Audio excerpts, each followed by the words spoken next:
네, 안녕하세요. 국민행정학전공 황건학입니다. 오늘 발표할 논문은 알버트, A Right But for Self-Supervised Learning of Language Representation 논문입니다. 네, 목차는 다음과 같이 진행하도록 하겠습니다. 저희가 이제 백그라운드부터 보겠습니다. 버트는 이제 2018년도에 구글에 의해서 제안이 되었습니다. 그래서 이 모델을 파생으로 많은 모델들이 지금 나왔고, 지금 빨간색 네모 친 게 저희가 지금까지 논문 리뷰했던 거를 제가 빨간색 네모를 쳐봤습니다. 그래서 이러한 버트를 파생된 이제 모델들은 이제 높은 성능에도 불구하고 조금 몇 가지 한계점이 있었습니다. 그 중 하나는 이제 모델의 거대한 크기였습니다. 그래서 뭐 버트와 같은 이 프레트레인드 랭귀지 레프레젠테이션 모델은 일반적으로 모델의 크기가 커지면 성능이 향상되지만 메모리 제한과 연산 시간이 증가된다는 문제점이 있었습니다. 네. 먼저 첫 번째 버트의 한계 중에 하나는 메모리 리미테이션이었습니다. 여러분도 알다시피 이제 버트 라지 모델 같은 경우는 3억 3,400만 개의 파라미터를 가지고 있습니다. 이로 인해서 어, 메모리 제한이 이제 발생하는데요. 이때 모델이 클 경우 메모리량이 부족해서 아웃 오브 메모리라는 것이 이제 발생합니다. 만약에 저희가 이제 12기가의 티탄 X GPU를 사용한다고 가정해 보면 이 경우 이제 버트 학습 시 아웃 오브 메모리가 발생하지 않을 때는 오른쪽 표를 보시면 인풋 시퀀스 랭스에 따른 이제 맥시멈 배치 사이즈가 이제 이 표와 같습니다. 버트 라지의 경우 이제 랭스가 이제 384 이상이면 트레이닝은 물론 한 문장에 대해서도 이제 인퍼런스를 할 수 없다는 것을 확인할 수 있었습니다. 네, 두 번째 문제점은요. 트레이닝 타임, 즉 긴 훈련 시간이 발생합니다. 구글은 그래서 이제 학습 시간을 좀 줄이기 위해서 여러 장의 TPU를 활용하였습니다. 버트 베이스의 경우 이제 16개의 TPU로 4일 정도 걸렸고요. 버트 라지의 경우 64개의 TPU로 4일 정도 걸렸습니다. 그렇다면 GPU를 사용한다면 얼마나 오랜 시간이 걸릴까요? 그러면 버트 베이스 경우 16개의 V100 GPU 사용 시 5일 이상이 소요되었고 버트 라지 같은 경우는 64개의 V100 GPU 사용 시 8일 이상이 소요되었습니다. 네. GPT-3나 이제 버트 등의 자연어 처리 모델이 등장하면서 모델의 성능을 높이기 위해서 거대한 모델을 사용하는 것이 기정사실처럼 굳어졌습니다. 네, 실제 사례에서도 거대한 모델을 사용해 선 훈련을 수행한 뒤 더 작은 모델로 수행하는 것을 많이 볼 수 있었는데요. 이거는 이제 다음에 저희가 논문 리뷰를 진행할 노이즈 스튜던트 그리고 디스트리버트 모델과 같이 미리 잘 학습된 큰 네트워크의 지식을 실제로 사용하고자 하는 작은 네트워크에게 전달하는 증류, 즉 디스트리레이션을 하는 것이 일반적인 관행이 되었습니다. 이 표현을 좀 더 쉽게 표현하면 본인보다 똑똑한 학생들에게 이제 본인도 확실하지 않은 어, 어려운 공부랑 확실한 공부를 시키는데요. 이때는 학생들이 머리를 맞대서 청출어람하고 선생님이 되어서 이런 새로운 학생을 같은 방식으로 가르치는 것을 의미를 한다고 합니다. 그래서 이거를 이제 보면서 이제 서로 가르치고 배우면서 서로 성장한다라고 이제 생각해 주시면 될 것 같습니다. 네, 이렇게 논문은 이제 모델의 크기를 키우는 것에 앞서서 다음과 같은 질문을 던졌습니다. 더 나은 NLP 모델을 만드는 것이 이제 큰 모델을 다루는 것만큼 쉬울까요? 라는 질문이었습니다. 네, GPT-3와 이제 버트 등의 모델은 수억 개에 달하는 이제 파라미터를 사용하기 때문에 리소스의 제한이 불가역적이었습니다. 그래서 보통 자연어 처리 모델들은 빌드하면서 아웃 오브 메모리 제한의 문제를 많이 직면했는데 이 상황에서 이제 분산 학습을 통해서 해결하려고 해도 이제 분산된 장비 간의 통신 과정에서 학습 속도가 매우 저하되기 때문에 이제 끔찍한 기다림의 연속이 이제 펼쳐집니다. 그래서 이 논문은 위와 같은 문제들을 해결하기 위해서 기존의 버트보다 훨씬 적은 파라미터로도 좋은 성능을 보이는 알버트 모델을 제시하였습니다. 네, 그래서 알버트의 총 세 가지 컨트리뷰션이 있었는데요. 첫 번째는 Factorized Embedding Parameterization, 두 번째는 크로스 레이어 파라미터 쉐어링, 마지막으로는 센텐스 올더 프리딕션이 이렇게 세 가지를 볼 수 있었습니다. 네, 그러면 첫 번째부터 이야기하겠습니다. 첫 번째 컨트리뷰션이 팩토라이즈 임베딩 파라미터제이션입니다. 버트에서는 이제 인풋 토큰 임베딩 사이즈, 즉 여기서는 이제 알파벳 E로 생각을 해주시면 될 거고 히든 사이즈는 H라고 생각해 주시면 됩니다. 그래서 버트에서는 이제 E랑 H가 같습니다. 그리고 근데 알버트에서는 이제 인풋 토큰 임베딩 사이즈를 히든 사이즈보다 작게 설정해서 파라미터 수를 줄입니다. 그렇다면 왜 이렇게 설정했는지 생각을 해보면 인풋 토큰의 임베딩은 이제 각 토큰에 정보를 담고 있는 벡터를 생성합니다. 이에 반해 트랜스포머의 각 레이어에서의 아웃풋은 해당 토큰과 주변 토큰들 간의 관계까지 반영한 컨텍스추얼라이즈 레프레젠테이션입니다.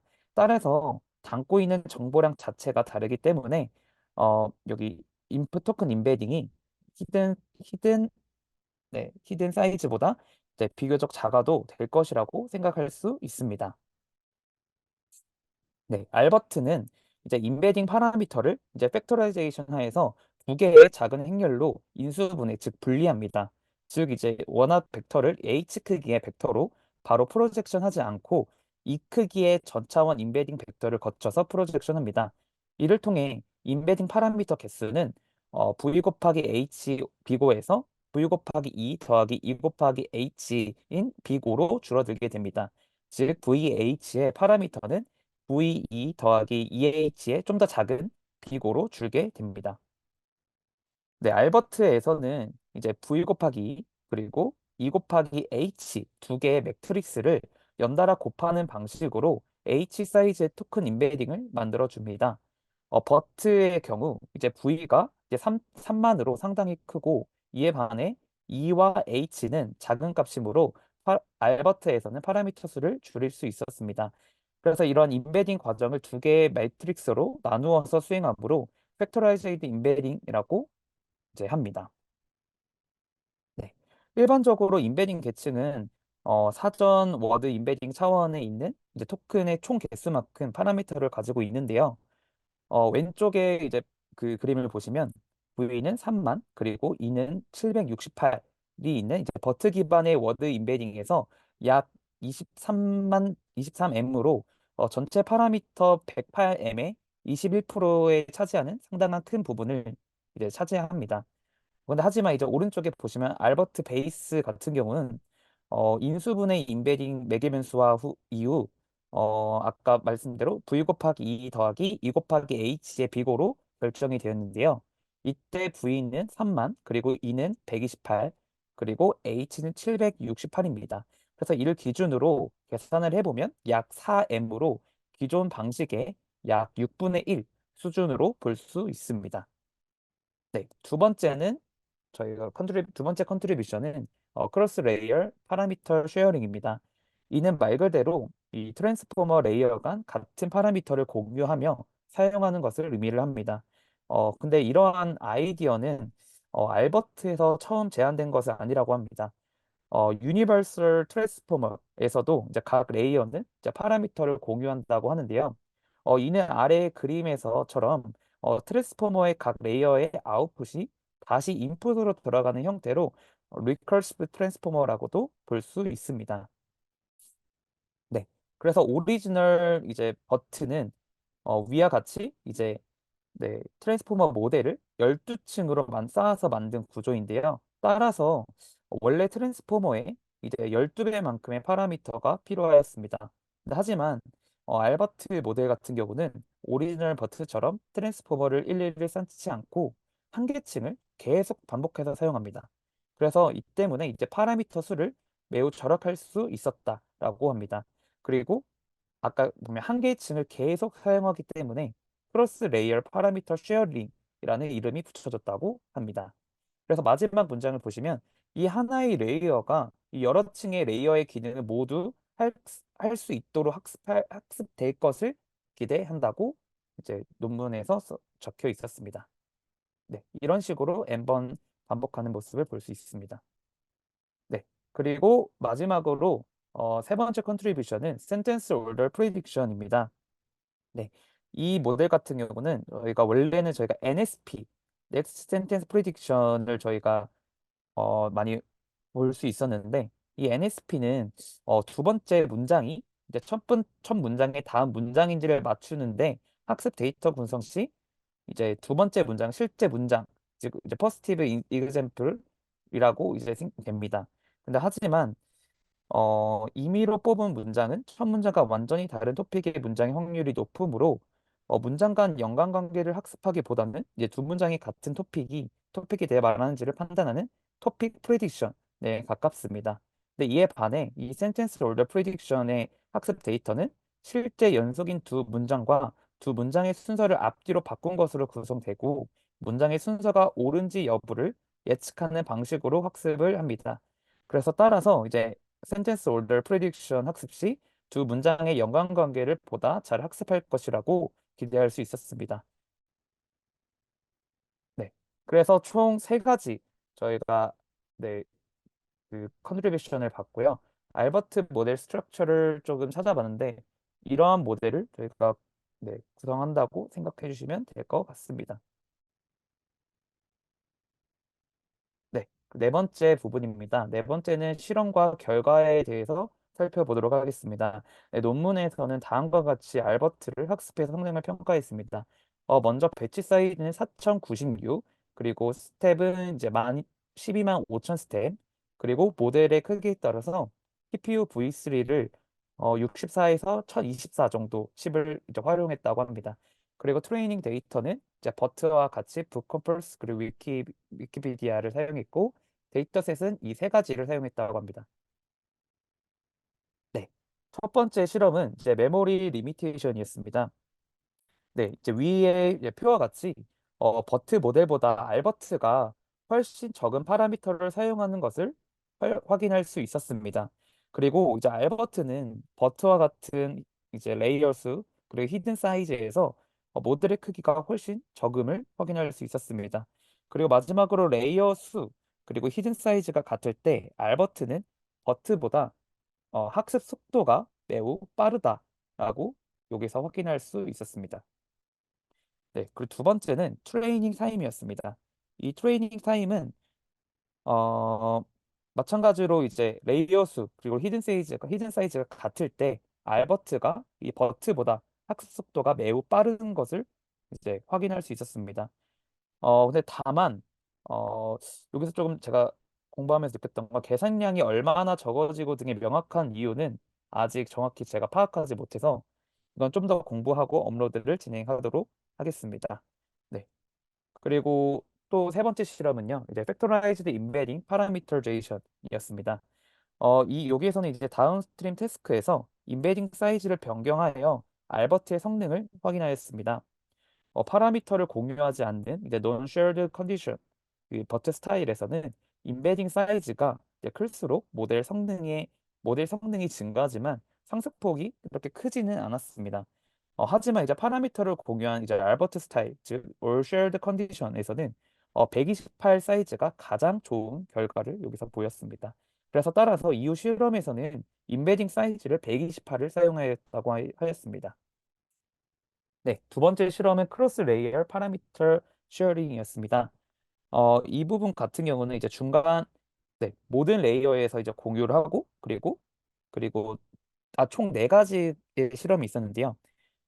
먼저 처음에는 all shared 모든 레이어에서 공유를 하고 두 번째는 attention 파라미터만 공유를 했고 그리고 세 번째로는 feed forward 네트워크 파라미터만 공유를 했고 네 번째는 not shared만 해서 총 네 가지 결과를 이제 비교하였습니다.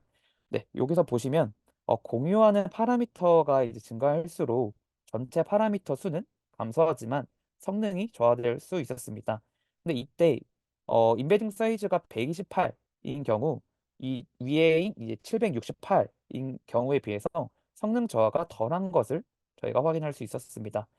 또한 이제 모든 파라미터를 공유하는 경우 성능이 무조건 저하되지만 어텐션 파라미터를 공유하는 것만으로는 이제 성능이 크게 하락하지 않는다는 것을 확인할 수 있었습니다.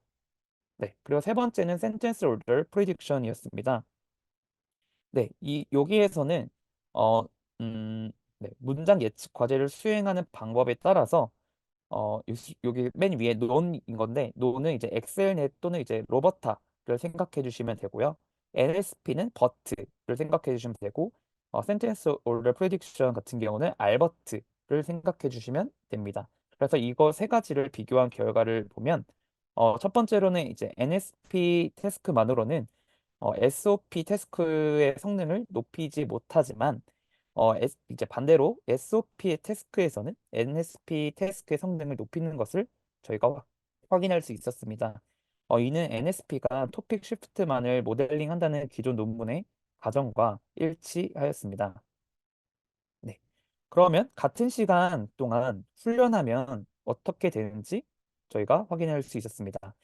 기존 결과에서 알버트 XX 라지가 이제 버트 라지랑 대비했을 때 약 3.17배 낮은 데이터 처리량을 보여서 더 많은 학습 시간이 필요하였습니다. 따라서 동일한 학습 시간만큼 학습할 때 버트 라지랑 알버트 XX 라지 모델의 성능을 비교하였는데요. 위에 이제 표와 같이 이제 버트 라지로 400K 스텝만큼 학습한 것보다 알버트 XX 라지로 125K 스텝을 학습한 것이 더 적은 스텝으로도 좋은 성능을 보인다라는 것을 이렇게 확인할 수 있었습니다. 네, 그리고 추가 교육 데이터 및 드롭 효과에 대한 실험이었습니다. 이는 이제 기존 엑셀넷과 로버타에서 제시된 추가적인 데이터를 사용하여 학습하였을 때의 결과를 비교한 표입니다. 여기서 보시면 추가 데이터를 이제 사용했을 때 여기 SQAD 이 태스크 성능은 조금 감소하지만 기타 다른 태스크에서는 성능이 이제 증가하는 것을 확인할 수 있었습니다. 네.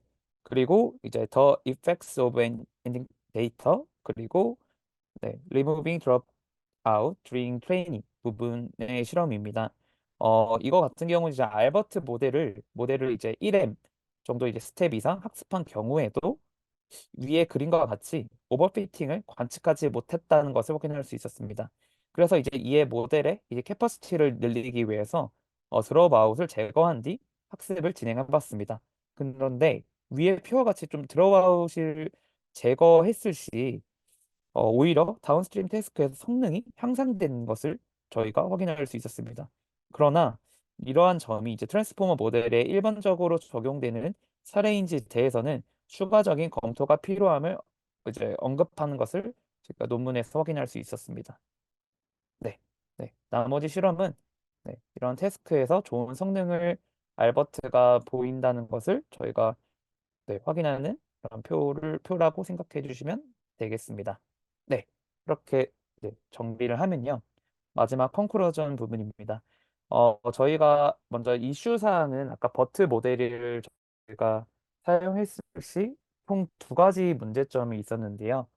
아까 프리트레인의 모델의 크기가 커지면 당연히 성능이 향상되지만 메모리 리미테이션과 트레이닝 타임이라는 문제가 발생했습니다. 그래서 이런 것을 이제 모델의 경량화를 위해서 하기 위해서 이제 모델 크기 증가를 막는 메모리 리미테이션을 극복해야 했습니다. 그래서 논문이 나왔던 게 저희가 생각했던 알버트였고 이 알버트의 컨트리뷰션은 세 가지였습니다. 첫 번째는 팩토라이즈드 임베딩 파라미터제이션으로 임베딩 행렬을 작은 두 행렬로 이제 분리를 하고 그런 다음에 히든 레이어 사이즈랑 임베딩 사이즈를 각각 설정하도록 분리를 하는 것이었습니다. 그리고 두 번째는 크로스 레이어 파라미터 쉐어링이었는데요. 이때는 트랜스포머의 각 레이어 간 같은 파라미터를 공유하여 사용함으로써 모델 사이즈를 줄였고 아까 보시면 한 개의 그 레이어가 계속 반복되는 것을 확인할 수 있었습니다. 그래서 여기 보면 네트워크의 깊이가 증가함에 따라서 계속 커지는 것을 이제 막는 것을 확인할 수 있었습니다. 그리고 마지막으로는 NSP가 아닌 이 Sentence Order Prediction이 SOP를 사용했다는 점입니다. 이때는 이제 문장 사이 순서를 셀프 슈퍼바이즈 로스를 통해서 학습시켜서 문장 간의 이제 코일런스를 더 효율적으로 학습할 수 있었습니다. 그리고 마지막으로 이제 여러 태스크에서 버트보다 좋은 성능을 보일 수 있었다 것이 컨클루전이었습니다. 네, 레퍼런스는 다음과 같고요. 네, 이상으로 발표를 마치겠습니다. 감사합니다.